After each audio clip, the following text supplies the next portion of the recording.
the CEO of one of the largest media houses in Pakistan by the name of Starcom Media West. Please don't ask me what I will be doing next. I'm not at liberty to share that at this point, but I'm happy to be here today. My background is I'm an IBA graduate from 1991, and many of you are like, what? 1990, how many? Actually, there are some people my age in this room, so I don't feel that odd because usually I'm talking to millennials and they're all like, 1990, what? That's too long ago. But since then, I've been working in marketing, branding, communications, and I've worked in Pakistan for a brief time, and then I left in 1996, and I came back in 2017, last year.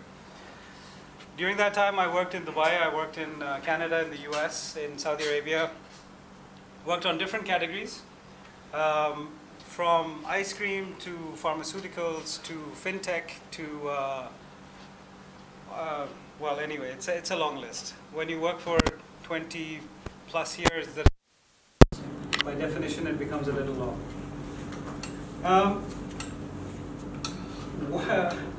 What I'd like to do today is I have 3 distinct presentations that I want to share with you, and we're going to try and connect the 3 of them. The first one, which I find to be probably the most inspirational one, is on innovation. And I think I'd like to just start today by sharing some thoughts on innovation because it's such a vast topic that if you decide to talk about all kinds of innovation in every space in the world, then you can't do it in half an hour. So I would like to break up my time slot into 3 sort of 30-minute buckets. The first is on innovation. The second one is on millennials and how to talk to millennials. And the third one is on, I've forgotten what my third topic is, apparently. It'll come to me in e-commerce. Jesus, e-commerce. I'm sorry. And we will flow from millennials to e-commerce because we will figure out, how we're going to be talking to them, and then we're going to talk about the e-commerce landscape in Pakistan and globally. So before we start, does anyone have any questions or comments, thoughts? No? Okay, let's get into it then.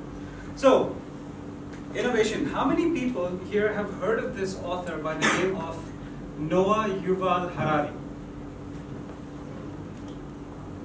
Which one of his books, or which books have you read of his? I haven't read any of them. But you've heard of him? Okay. I've heard of him. So he's a very interesting New Age philosopher. He's an Israeli philosopher, which is why none of the Pakistanis in this room would have heard of him, because we still don't acknowledge the existence of the State of Israel as an entity.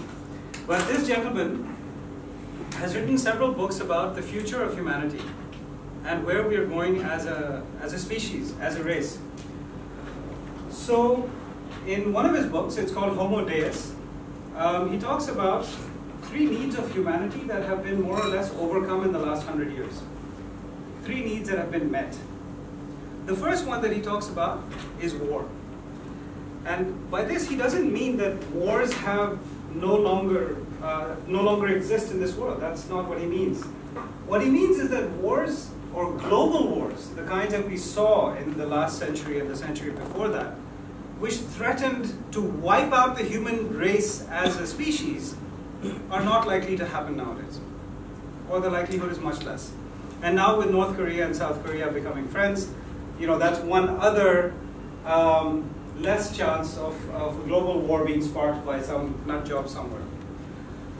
So those wars, the First World War, the Second World War, the Vietnam War, the Indochina War, these conflicts killed millions, hundreds of millions of people over the last century. I think each war took a toll of 50 to 60 million direct casualties. That's a threat to humanity. Then the Cold War.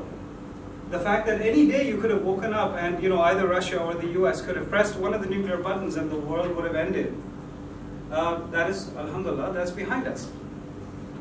The second need that he talks about is famine, hunger. How many people died of hunger over the last 200 years? It's in the hundreds of millions again, because was and is a disparity between where food was produced and where people needed food. So the whole of I guess the latter half of the last century was about Africa and children dying in Africa. Alhamdulillah, it's not that famine has gone from the world, but the chances of the human race being wiped out because of lack of food at this point, it seems somewhat remote. The third need that has been met and closed off is plague, disease. So again, if you go back over the last 300-400 years and you look at some of the diseases that have hit the human race, like cholera and the bubonic plague and the Black Death and AIDS, Ebola. But these are things, I mean, they were literally 1/3 of the population of Paris was lying dead in the streets at the time that the Black Death was rampant. 1/3. There were mountains of bodies in the streets and no one could remove them because everyone was so afraid of touching them that they sat there until people set fire to the bodies. That's how deadly that outbreak was. And a few years ago we had an Ebola outbreak, and Ebola is a disease much more dangerous than the bubonic plague. Should have killed millions. Killed how many? 7 people. And what did we do? We didn't blame God. We didn't blame an act of nature. We blamed the Food and Drug Administration, or we blamed the Center for Disease Control in the US. They didn't do a good job. How did this happen? So these things are more or less under our control, unless some biological weapon escapes magically from a site, an unknown black site, and that infects the world. There's no cure for that, then that's a different thing. But nature killing us off that way is not likely to happen. Not right now. So with these 3 needs behind us, what are the 3 needs that humanity will strive for in the future? In the next 100 years? Well, let's start with the first one. Health. We will want to live forever. Whether you like it or not, some of you may say, haram, there's a time and a place for me to go. It's been written, I will go at that point in time. Great. Everyone else will go, can I live another 20 years, please? Actually, make that 50. And if you look at the rate of advancement in medical technology and the rate at which we are willing to invest in those technologies for our own benefit, you will realize that there are people who will literally give anything to live longer. Literally anything. $1 billion? Not a problem. If it guarantees me another 100 years, because I will make up that $1 billion in a day. So I don't really mind living for that long, right? So how will this happen? So today, if you have a knee problem, you go to the doctor and he gives you 2 new knees. It's happening. It's been happening for 20 years. It's not new. You need a new arm, they will build you a very nice, shiny robot arm, and it's getting better and better by the second, right? So now what happens? Let's say that your eyes are fading, and you can't find a donor. So they build you a robot eye, and now you can see perfectly. So this is going into the enhancements area, right? Now what happens? Your eyes are perfectly fine, but you say, actually, I want new eyes. And it's always the military that says, I want new stuff, because I want to be able to see 50 miles that way, through the mountains, through this, the bunkers. I want to be able to see my enemy where they are. That's where the technology innovation starts, because they have the money to spend behind, creating a $100 million eyeball.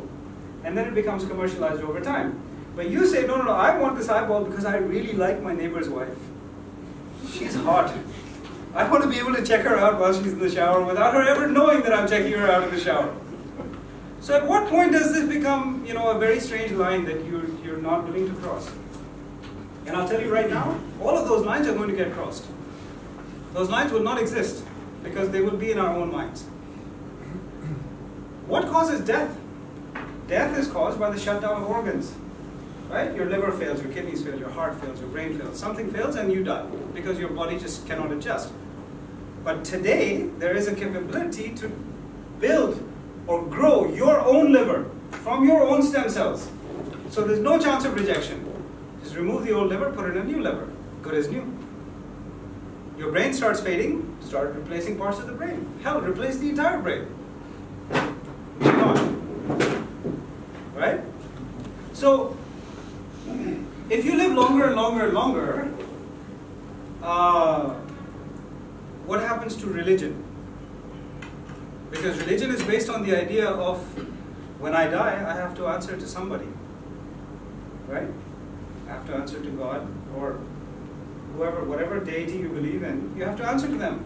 That's why you behave well in this world, so there's a chance of going to heaven in the other world, right? So if you live forever and there's no concept of death, then do you care? All of a sudden morality goes out of the window, then it's all about you. It's all about the decisions you choose to make. So this changes the way that the human race looks at itself.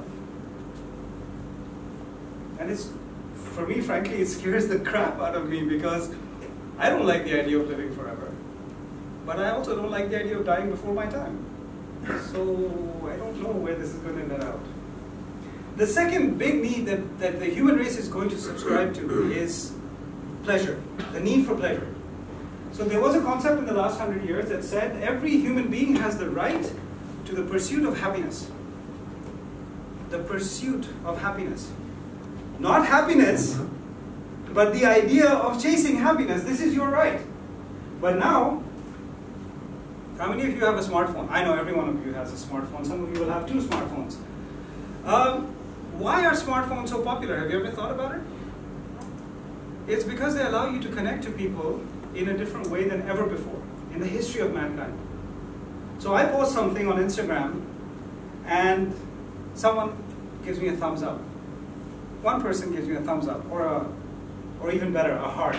Right? I get a little heart, and I'm like, and at that moment, a part of my brain releases endorphins. And endorphins are those hormones that give you pleasure.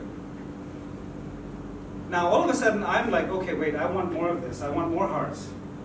So I will do crazier and crazier things to get those hearts and those likes and those comments and that engagement. The YouTuber who recently got into trouble, he's one of the top earners on YouTube. I think last year's earnings were $10 million from making videos on YouTube. He got into trouble, why? Because he took a picture with a corpse, with a dead body. And he made a video about it, and he posted on it. And it was creepy as hell. Well, why did he do that? Why did he feel compelled to do that? Because he wanted more likes, more followers, more engagement, more little buttons being pressed. So Harvard has done a bunch of studies on this with rats. And apparently our brains are very similar to the way rat brains work. So they've given rats 2 options. One button, if they press, they get a little pellet of food. Right? The other option, when they press that button, they get a stimulus to the brain. And it's like having a mini orgasm. Right? Guess what the rat does? Every single time. The rat goes and presses that button until he dies. He will not take 1 second out to go and press the other button, get a bit of the food, take, okay, I've eaten, I'm good now I can go back to the pleasure seeking. No, he will just keep hitting that damn button until he dies. There are gamers who've played 27 hours of video games straight and have had heart attacks sitting in their chairs and died, and no one found them for 2 days because they're gamers, that's what they do. And this guy was actually wearing adult diapers, which means he didn't even want to leave his chair for 1 minute to go and relieve himself in the bathroom because his gameplay would have been interrupted. So pleasure seeking will be part of our psyche. Now imagine you live longer and all you do is want to have fun, because most of the jobs will be done by machines.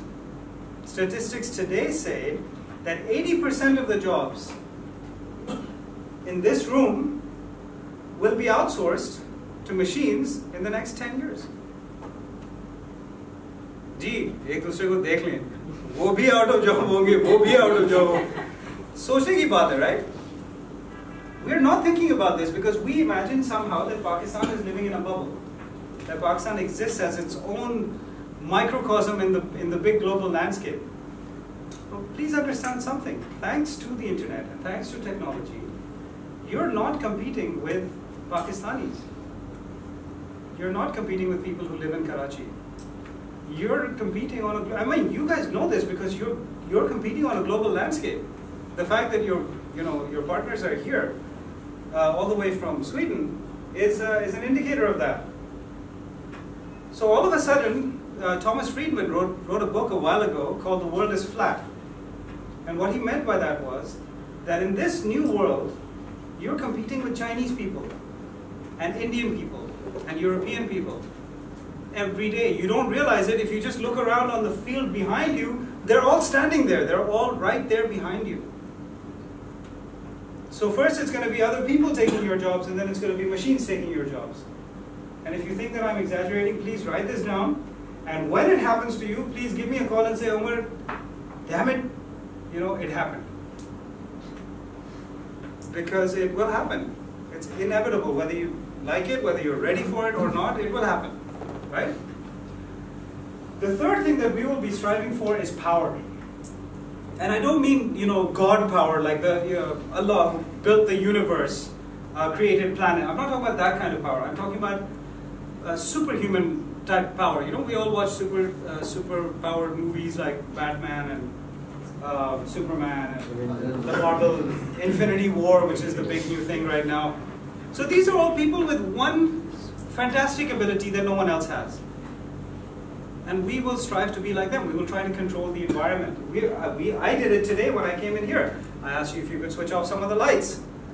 And you did. The AC is set at a temperature that works for everyone. The environment has been created for us. We're not sitting outside on the road. It's 42 degrees outside today with 45% humidity. None of us could do any work if we were sitting out there. But there are people who are working out there too. That's their job. That's their life. So we have chosen to exert a certain degree of control on our environment. Now imagine when technology gets to the point where your smart chip will be recognized by your home management system. When your car is 5 minutes away, the AC will be, will bring the temperature of the house to your desired level. Humidity will be controlled. The fridge will know whether there's enough milk in the fridge or not, and it will place an order for you and it will get delivered. All you have to do is to pick up the bottle of milk and put it in the fridge, or pour it into the container in the fridge that handle. The Internet of Things this is all about empowerment, but it's a little creepy as well. So you guys know what happened with Alexa? Do you know what Alexa is? Alexa is Amazon's home management system. So it's a little device, small, about this size, slightly bigger than this. And it sits on your desk, it's connected to your Wi-Fi, and it's connected to your home through the Wi-Fi. So it will manage your air conditioning, it will manage your electricity, power, water, all of these things. And you can talk to it. Alexa developed a slight fault. At least we hope it was a fault. Alexa started laughing in the middle of the night. Can you imagine how creepy that would be? Your home management system starts laughing by itself in the middle of the night. They had to withdraw, I think they withdrew something like 10 million units because they couldn't figure out what, and the really scary part is, maybe it wasn't crazy, maybe it wasn't a bug. Maybe Alexa was saying, oh, I'm going to kill you all. You're all dead. You live in my house. Right? Who knows? There's a documented case of two computers talking to each other from two different universities across an open space. So they were communicating